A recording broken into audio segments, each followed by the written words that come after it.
Terima kasih Anda masih bersama kami di Sapa Indonesia Malam. Saya Cynthia Rompas. Saudara, vonis hukuman yang dijatuhkan kepada terdakwa korupsi timah Harvey Muiz menimbulkan polemik di masyarakat. Banyak kalangan yang menilai vonis yang dijatuhkan terlalu ringan untuk kasus korupsi yang merugikan negara hingga 300 triliun rupiah. Presiden Prabowo sebelumnya sempat menyindir vonis ringan yang diberikan kepada terdakwa korupsi. Dari 10 terdakwa kasus korupsi timah, semuanya mendapat vonis lebih ringan dibandingkan dengan tuntutan jaksa. Pertama saudara, ada Harvey Muiz. Ia dijatuhkan vonis 6 tahun 6 bulan penjara dengan denda 1 miliar rupiah. Sementara tuntutan jaksa adalah penjara 12 tahun dengan denda 1 miliar rupiah.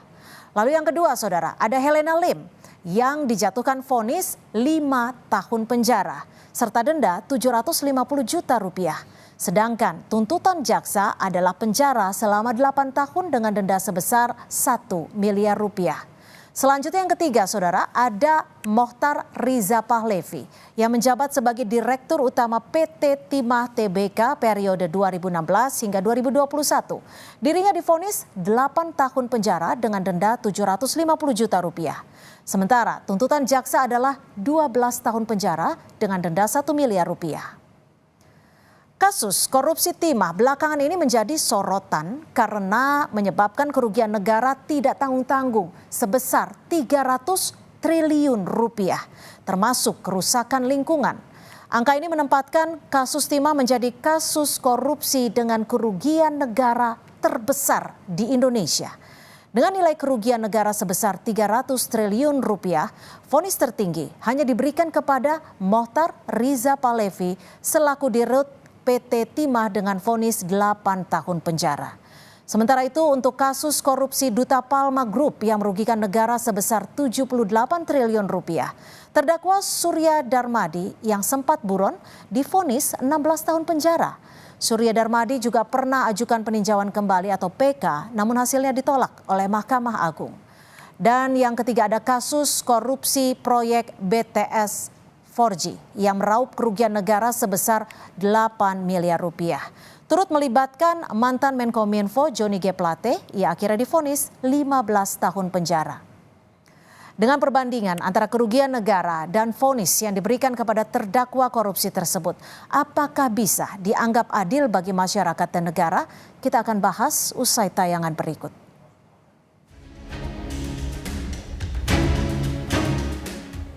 Vonis ringan terhadap koruptor disoroti Presiden Prabowo Subianto. Memang Presiden tak menyebut apa saja kasus korupsi yang menurutnya ringan. Namun pernyataan tersebut tak lama berselang setelah Hakim Pengadilan Tipikor memvonis terdakwa kasus korupsi tata niaga timah Harvey Muiz. Di kasus yang merugikan negara hingga 300 triliun rupiah itu, Harvey dihukum 6 tahun 6 bulan. Menurut Prabowo, korupsi yang merugikan negara hingga ratusan triliun seharusnya dihukum hingga 50 tahun. Kalau sudah jelas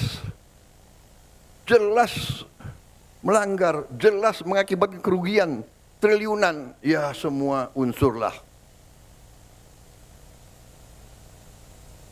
Terutama juga hakim-hakim ya, vonisnya jangan terlalu ringan lah.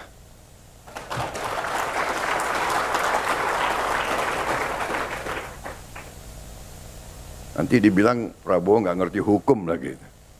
Tapi rakyat pun ngerti, rakyat di pinggir jalan ngerti.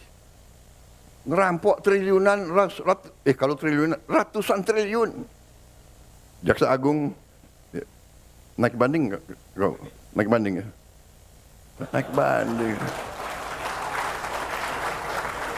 Vonisnya ya 50 tahun begitu kira-kira itu.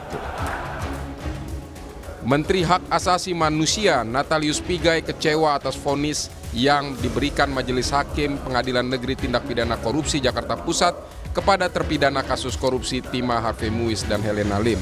Menurutnya koruptor adalah juga pelanggar HAM. Namun dia menegaskan pemerintah tak bisa mengintervensi lembaga peradilan. Ada keprihatinan yang kita harus mengungkapkan.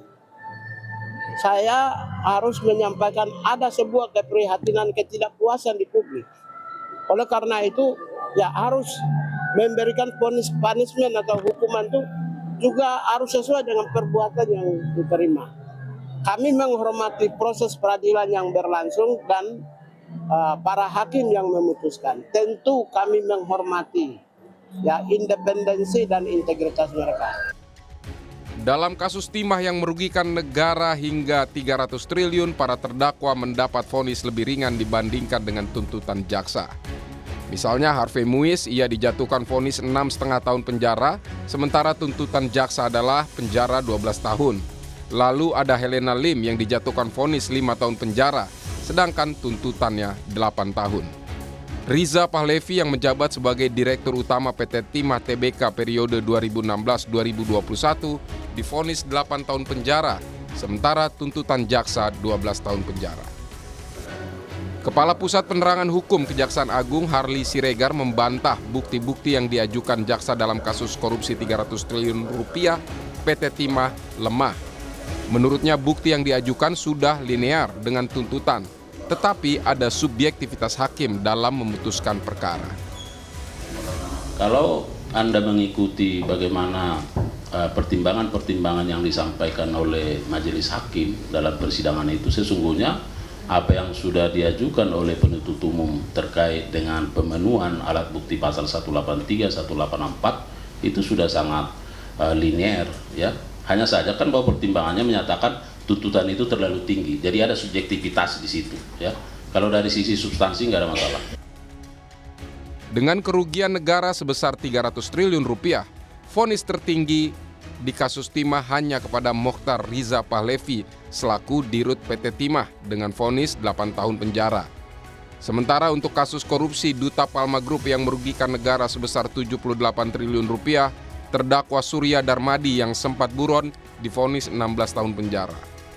Sebelumnya Surya Darmadi juga pernah ajukan peninjauan kembali, namun hasilnya ditolak Mahkamah Agung. Dan yang ketiga ada kasus korupsi proyek BTS 4G yang meraup kerugian negara sebesar 8 miliar rupiah, turut melibatkan ex-Menkominfo Johnny G. Plate. Ia akhirnya divonis 15 tahun penjara. Vonis hakim diharapkan bisa menimbulkan efek jera kepada koruptor, apalagi jika merugikan negara hingga triliunan rupiah. Tim Liputan Kompas TV.